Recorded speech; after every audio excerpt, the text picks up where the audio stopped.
não vamos perder tempo, vamos já falar sobre o tema proposto aqui, que é AIDS, as novas faces de uma antiga doença. É estranho falar, pelo menos para mim, falar em uma antiga doença, porque quando eu estava pensando em entrar na faculdade, entrando na faculdade, surgiu a AIDS, foi na década de 80. Coisa antiga, a gente pensa tuberculose, malária, cólera, hanseníase, mas certamente para o público aqui dessa sala, a AIDS é bastante antigo. Eu sou um pouco mais velho, talvez não. Mas, de qualquer forma, é interessante porque dá essa denotação de tempo na AIDS, porque muita coisa, de fato, tem acontecido nessas 3, 4 últimas décadas em relação à AIDS. Só um aspecto, talvez todo mundo está ouvindo falar, acompanha a mídia, há uma preocupação em relação a um arrefecimento, um certo aumento ou pelo menos a parada da redução da AIDS no mundo todo, principalmente países da Europa do Leste, da Ásia e mesmo no Caribe, um pouco aqui na América do Sul. Na verdade, em 2015, estimamos que ocorreram 44 novas infecções pelo HIV, enquanto em 2010 eram 43 mil novos casos. Então, ao invés de dar sequência àquela queda que vinha acontecendo nos últimos anos, nos últimos 5 anos, parece que isso se estabilizou e isso não é uma boa notícia. Embora isso, a gente sabe que a mortalidade tem reduzido bastante. Aqui em 2014, 16 mil pessoas infectadas quase que morreram, e isso tem muito a ver com a instituição do tratamento pelo Sistema Único de Saúde no nosso país. Aqui só para lembrar vocês sobre a cascata do cuidado contínuo, o que se espera até 2020 é que a tal da meta 90-90-90, ou seja, 90% das pessoas com AIDS tenham seu diagnóstico realizado, 90% dessas estejam sob tratamento e dessas 90% estejam com a carga viral suprimida. No Brasil, a gente sabe que a gente tem mais ou menos entre 700 e 800 mil pessoas com AIDS, mas diagnóstico é por volta de metade dessas pessoas, um pouco mais estão diagnosticadas, 80% estão diagnosticados. Em tratamento, cerca de 48%, o que é bastante significativo. Mas lembrando que nós esperamos chegar a 90% e é assim que se espera até 2020 para realmente não reverter a doença e ela voltar a ser realmente uma preocupação.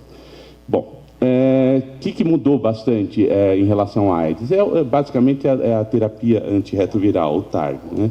Que tornou-se uma doença crônica, os pacientes, ou seja, as pacientes têm a menor chance de ter as infecções oportunistas. No entanto, aparecem aspectos neurológicos diferentes, atípicos, que a gente não estava habituado, e a gente tem visto também uma maior frequência de distúrbios cognitivos. Não a demência pelo AIDS, relacionada à AIDS, mas principalmente os distúrbios cognitivos leves têm aparecido, mesmo porque essas pessoas continuam tendo as alterações, as doenças cerebrovasculares, e elas estão envelhecendo. Então, é mais um motivo para esses pacientes terem seu distúrbio cognitivo.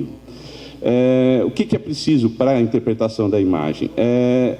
Hoje é fundamental conhecer a história clínica. É difícil a gente interpretar um exame sem que a gente tenha os dados clínicos, sem saber se o paciente está em tratamento com terapia antirretroviral. E, basicamente, saber o CD4 desse paciente. CD4, todos vocês sabem que é o principal marcador do paciente ter ou não ter uma infecção oportunista. Então, nós precisamos saber desses dados. E conhecer, claro, os padrões radiológicos característicos, principalmente das infecções oportunistas, e discriminar o que é um comprometimento mais focal daquele mais difuso, e também reconhecer a síndrome inflamatória da restauração imune, e também um outro conceito que é a encefalopatia pelo CD8. Então, o que a gente vai mostrar? As doenças oportunistas mais frequentes, não pode deixar de falar sobre isso. As doenças responsáveis por lesões focais, como toxoplasmose, como linfoma. Tentar identificar aquelas que são responsáveis pelo envolvimento da substância branca, que são muito frequentes quando a gente está falando de AIDS. Falar sobre a restauração imune e também falar um pouco sobre encefalopatia pelo CD8. Claro, quando a gente tem o HIV, ou você tem ou seja, doenças relacionadas ao próprio HIV, ao próprio vírus, com as suas complicações vasculares ou as doenças oportunistas, e também aquelas relacionadas ao tratamento, seja ela CIRI, ou o síndrome inflamatória, restauração imune, encefalopatia pelo CD8, ou relacionada à terapia. Das oportunistas, as infecções oportunistas, as mais comuns, sem dúvida, toxoplasmose, CMV, LEMP e criptococose. Tá? E a gente lembrar das tumorais oportunistas relacionadas ao vírus Epstein-Barr, que é o linfoma primário central, geralmente tipo não Hodgkin. Esse é um quadro que ajuda a gente, pelo menos na hora da primeira avaliação, ou seja, qual é o tipo de acometimento. Se o acometimento é focal, uma lesão focal, a gente vai pensar inicialmente uma toxoplasmose ou um linfoma. Se esse comprometimento é mais difuso, a gente vai pensar em LEMP, vamos pensar em cefalite pelo HIV ou também pelo próprio CMV. E se há, vocês acabaram de ouvir a palestra do Dr. Nelson, se tiver um envolvimento meníngeo associado a parenquimatoso, a gente vai pensar em tuberculose e criptococose. Do ponto de vista, isso é em questão à localização, em relação à resposta ao contraste, se houver uma impregnação nodular ou anelar, de novo, toxo e linfoma, a gente tem que estar pensando, mas entra aqui também a tuberculose e a criptococose, na forma do criptococomas, por exemplo. Se a impregnação for subependimária, linfoma e CMV. Se houver uma impregnação meninge, a gente vai pensar em CMV, tuberculose, criptococose, como vocês acabaram de ouvir. E se não houver impregnação pelo contraste, encefalite pelo HIV e LEMP. Então, um pequeno quadro para dar uma primeira avaliação. É claro que o mais comum das infecções oportunistas é a toxoplasmose, que geralmente ela se apresenta com uma lesão nodular multifocal, um realce anelar e edema de tamanho variável. Ela gosta muito dos gânglios da base, tálamo e nas regiões de junção córtico-medular. Geralmente hipoatenuante na tomografia, iso ou hipointensa em T2 e em FLAIR. O edema vasogênico é variável, depende da imunidade, da resposta inflamatória do paciente, da mesma forma como o realce também vai depender da capacidade de resposta inflamatória do paciente, mas geralmente ele é nodular ou anelar. Hemorragia não é frequente, mas pode acontecer principalmente durante o tratamento. Um padrão que acontece muitas vezes é esse realce incompleto na região, principalmente dos núcleos da base. Um padrão muito característico, que vocês conhecem, é o de impregnação em alvo excêntrico. Isso é bastante sugestivo de uma toxoplasmose, por toxoplasmose, embora não muito frequente, cerca de 20% a 30% dos casos é que a gente detecta esse tipo de impregnação. Outro tipo de característica da toxoplasmose, ou dos granulomas de uma forma geral, é aquele aspecto em T2 de múltiplas camadas, em hipossinal, hipersinal e hipossinal, depois o edema. Então, isso é muito sugestivo também de uma infecção granulomatosa por toxoplasmose. Diante de um paciente que tem múltiplas lesões expansivas, fora de tratamento, sem profilaxia para toxoplasmose, tratamento profilático para toxoplasmose. Sorologia para toxoplasmose, não há necessidade de se biopsiar esse paciente. Em frente a um padrão de imagem característico, esse paciente vai a tratamento. O que se faz, se espera 2, 3 semanas e se espera uma resposta. Se não houver resposta, esses pacientes acabam sendo biopsiados. A resposta é a redução das lesões. Esse é um outro caso, paciente de 36 anos com crise, uma lesão expansiva, então a gente está falando lesões expansivas em AIDS, toxoplasmose e linfoma. Nesse caso era uma lesão muito grande, única, com bastante edema, com uma parte sólida mais importante e que se tratava de um linfoma. Então a gente está sempre procurando diferenciar, principalmente quando a lesão é única, linfoma de toxoplasmose. A verdade é que o linfoma, geralmente ele é mais profundo e tem relação com o ventrículo. Geralmente a disseminação do realce, a propagação do realce para o epêndima sugere o linfoma e fala contra a toxoplasmose, além de outros aspectos que a gente vai mostrar mais a seguir, como por exemplo o hipossinal na sequência T2. Aqui é o aspecto que eu chamava a atenção, o aspecto de, geralmente, o linfoma no paciente aidético, o paciente com AIDS, ele tem necrose central, ele tem impregnação periférica, ele tem edema, mas ele está muito relacionado, ele está encostado no epêndima e, por vezes, essa impregnação, ela se estende. Além dessa impregnação no epêndima, também é comum a gente encontrar impregnação dos espaços também perivasculares, como nesse caso.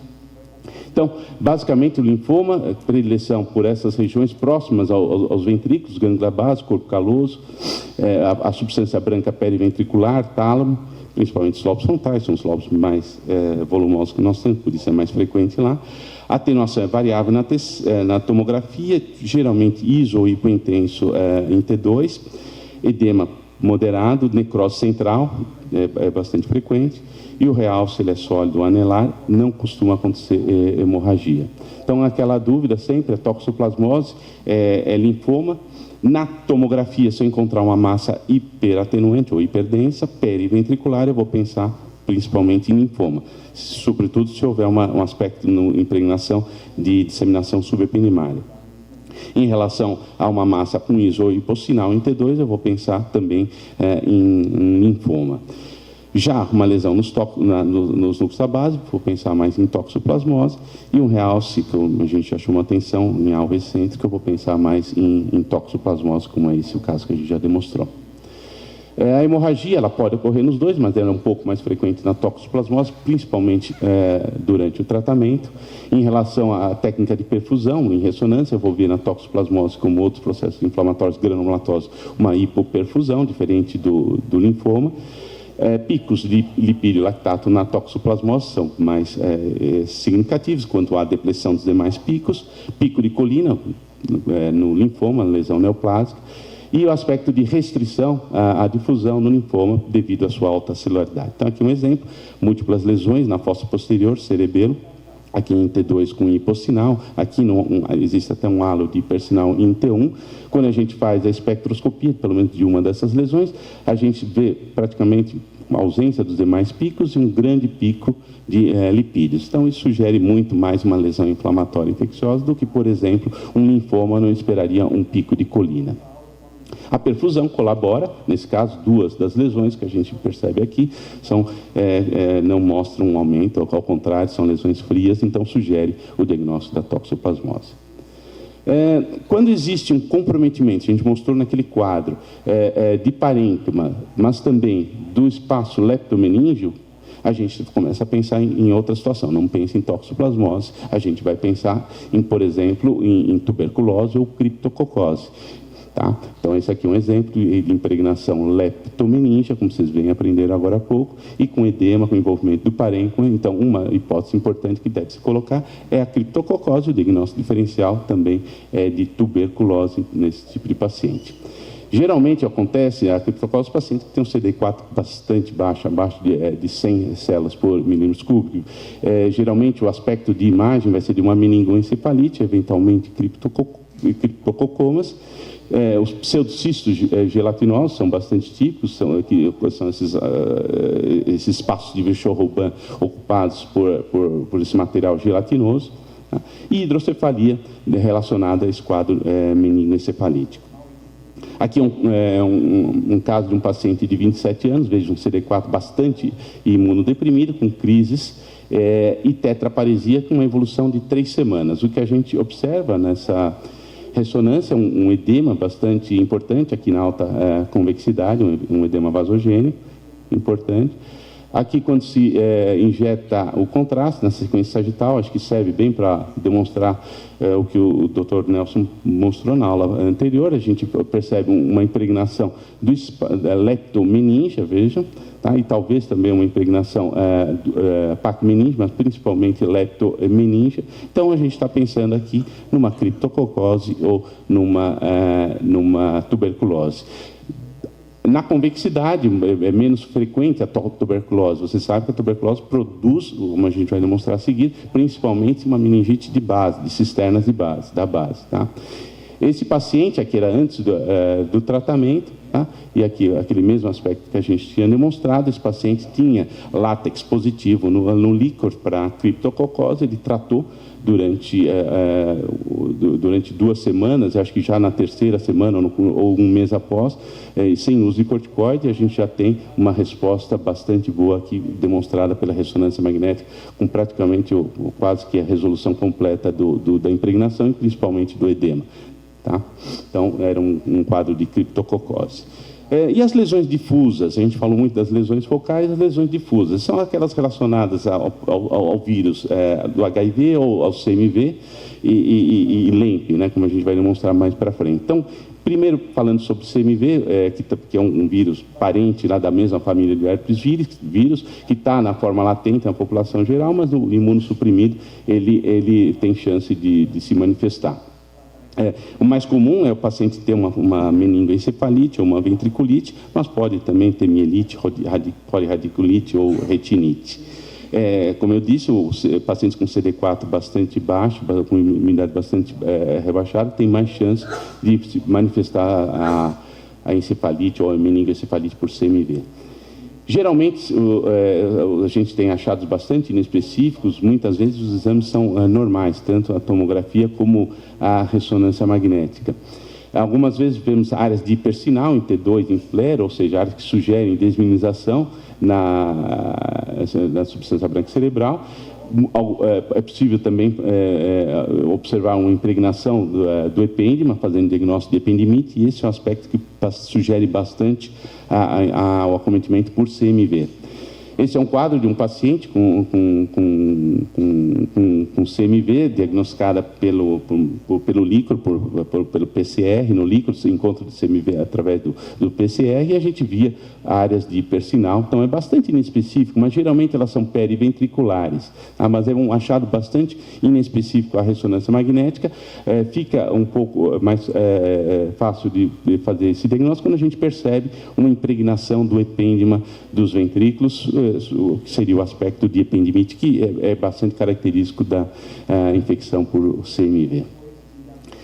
Um outro padrão de envolvimento da substância branca, este mais difuso, vejam esse paciente de 32 anos com um quadro cognitivo, tá? E com um CD4 de 120 células por milímetro cúbico, e a gente percebe um padrão de hipersinal que envolve a substância branca, principalmente periventricular e profunda, com preservação da substância branca mais subcortical, ou as fibras em rumo. Então, é uma distribuição mais profunda do envolvimento da substância branca, relativamente simétrico. Então, é um quadro que a gente pode sugerir, um paciente que tem um distúrbio cognitivo, pode sugerir estar relacionado à encefalite pelo HIV.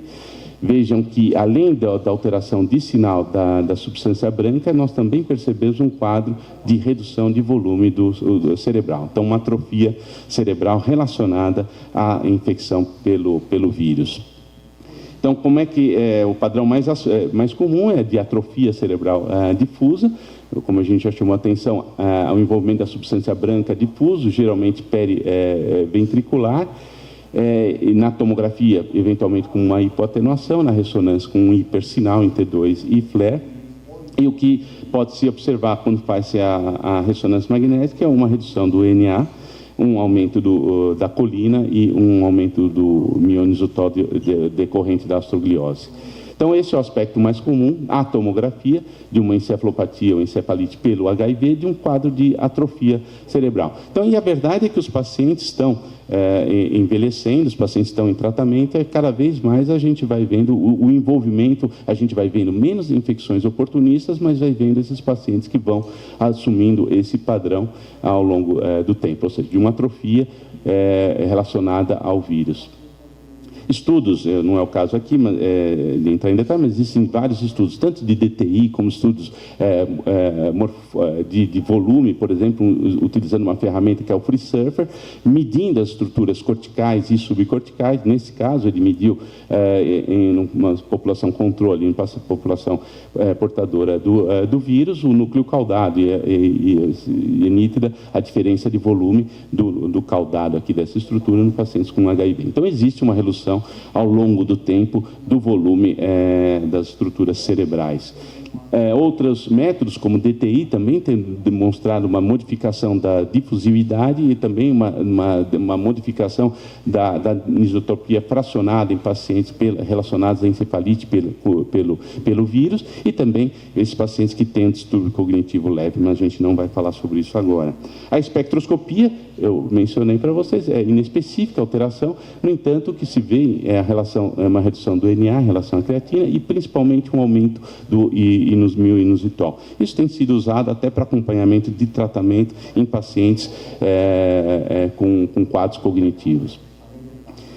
Algumas vezes as lesões não são tão simétricas, mas podem ser multifocais e assimétricas, como nesse caso. A gente vê lesões no lobo frontais, né, dos dois, parieto occipital, temporal. E veja que, diferente daquele caso, um paciente também com CD4 bastante baixo, com alteração na fala, ou seja, que o paciente tem lesões de substância branca, no entanto, elas não são exclusivamente da substância profunda, ela envolve também a substância branca mais periférica, ou subcortical. Então, esse é um aspecto que é descrito em leucoencefalopatia multifocal progressiva nos pacientes portadores do vírus JC. É uma doença progressiva, o risco maior, principalmente quando os pacientes têm o CD4 bastante baixo, geralmente com sintomas cognitivos, de subpersonalidade, mas é muito comum terem sintomas motores e sensoriais.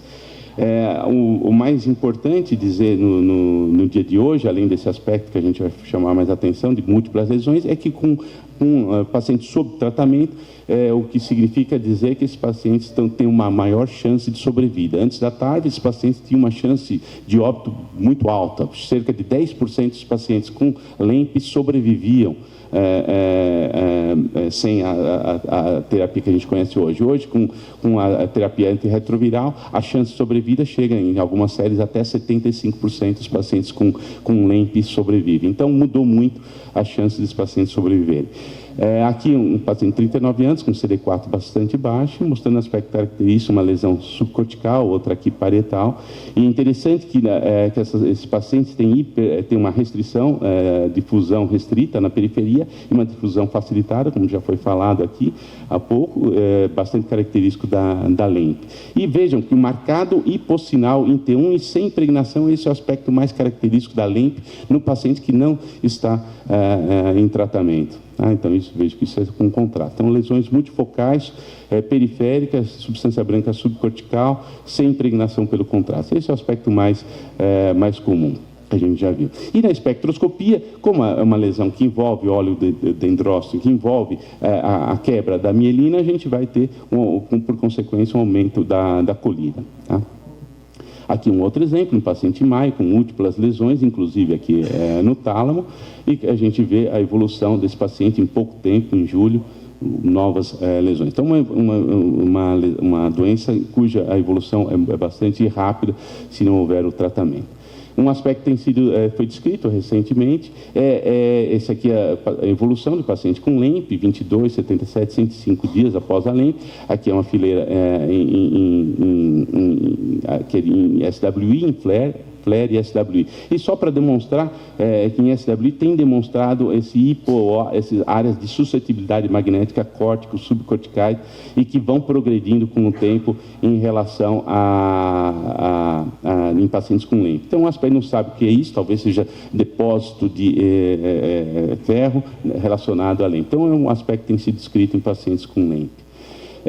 Esse é um paciente de 35 anos, com hemiparesia direita, mostrando lesão subcortical, sem impregnação, bastante característica, restrição na periferia, basicamente mostrando um lactato invertido, um TE longo e colina aumentada. Essa é a espectroscopia de LEMP.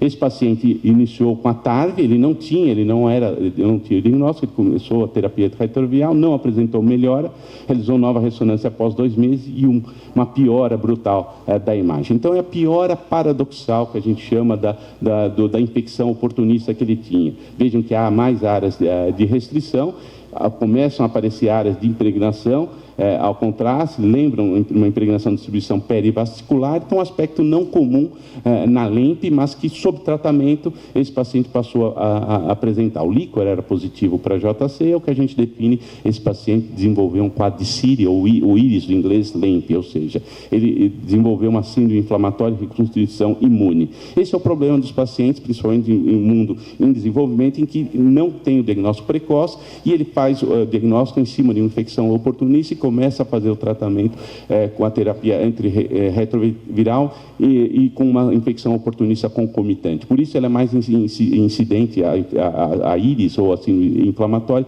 em pacientes em países em desenvolvimento.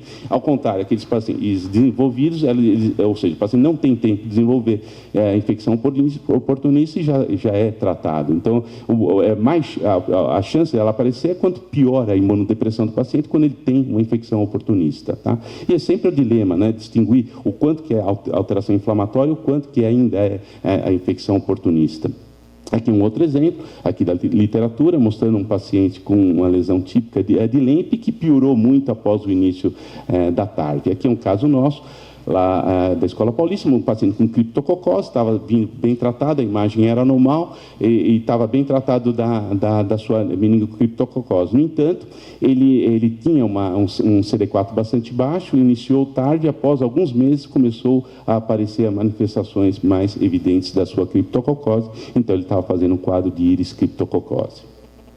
Esse é um outro caso, também parecido, um paciente que tinha um aspecto de uma meningoencefalite, tinha inflamação, processo inflamatório leptomeníngeo de base daqui na perissilviano, com áreas de edema. Esse paciente iniciou a terapia antirretroviral e o quadro clínico e de imagem dele piorou com aspecto hoje bastante, aqui nesse caso, bastante típico, com infartos, hidrocefalia e envolvimento das cisternas da base de um quadro de meningotuberculose. Desculpe, de tuberculose associado à íris. Um aspecto bastante que a literatura tem chamado a atenção na íris, ou CIRI, como em português, é a presença de impregnação perivascular. Isso chama bastante atenção em todos os casos de íris. E um último caso que eu queria apresentar é a encefalite descrita com uma leucoencefalopatia fulminante relacionada à infiltração de CD8. Na verdade, a íris sem uma infecção oportunista subjacente, e geralmente um paciente HIV controlado. E o que tem sido descrito, essas impregnações em imagem, impregnação perivascular bastante importante, algumas com restrição à difusão, e alteração difusa da substância branca em um aspecto específico. Mas essa impregnação perivascular tem chamado a atenção, muitas vezes formando verdadeiras massas. E a patologia tem demonstrado infiltrado linfocitário bastante importante às custas dessa célula do tipo linfócito do CD8. Então, é encefalite pelo CD8. Concluindo, eu queria dizer para você que os achados são bastante variados, desde lesões expansivas, quadro de meningoencefalite, áreas de desmineralização, lesões vasculares e atrofia cerebral. O que é importante é que a doença se tornou crônica, reduziu a taxa de mortalidade nesses pacientes, então a gente tem visto alterações da idade, relacionadas à idade dos pacientes. E relacionado às alterações pela terapêutica antirretroviral, tem modificado a manifestação das infecções oportunistas, aí é o exemplo da neuroíris, ou neurociri, e também lembrar sempre dessa encefalopatia relacionada à infiltração do CD8. Muito obrigado.